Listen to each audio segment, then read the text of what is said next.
వచ్చే ఏడాది మార్చి 31 నాటికి వామపక్ష తీవ్రవాదాన్ని సమూలంగా నిర్మూలించే లక్ష్యంతో కేంద్రం ముందుకు సాగుతోంది.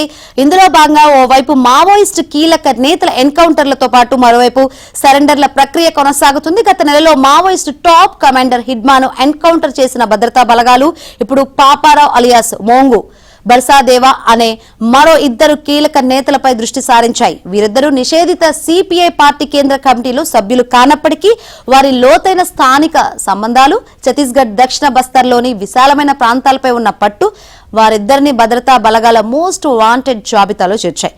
48 ఏళ్ల బర్సాదేవా మావోయిస్టు పార్టీ కీలకమైన గెరిల్లా బెటాలియన్కు నాయకత్వం వహిస్తున్నారు.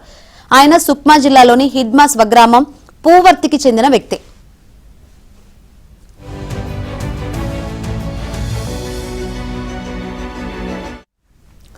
57 ఏళ్ల పాపారావు సుక్మా జిల్లాలోని కిస్టారానికి చెందిన గిరిజనుడు.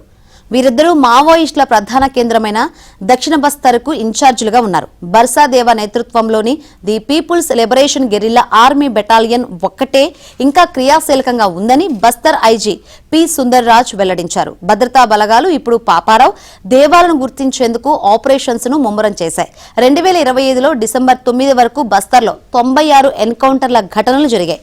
వీటిలో 252 మంది మావోయిస్టులు మరణించగా 23 మంది భద్రతా సిబ్బంది చనిపోయారు. బస్తర్ రీజియన్ ఏళ్లుగా ఎంతటి యుద్ధ భూమిగా కొనసాగిందో దీన్ని బట్టి అర్థం చేసుకోవచ్చు. భద్రతా బలగాల ఎన్కౌంటర్లలో చనిపోయిన వారిలో CPI chief Nambala Keshava Rao alias Basavaraj తో పాటు మరో 3 కేంద్ర కమిటీ సభ్యులు కూడా ఉన్నారు. ఇదే సమయంలో పోలీస్ ఇన్ఫార్మర్ల నెపంతో ఈ ఏడాదిలో మావోయిస్టులు 46 మంది పౌరులను చంపేశారు. దేశంలో మావోయిస్టు ప్రభావిత జిల్లాల సంఖ్య గణనీయంగా తగ్గుతుంది. 2014లో 126 మావోయిస్టు ప్రభావిత జిల్లాలు ఉండగా ఈ ఏడాది ఆ సంఖ్య 11కు పడిపోయింది.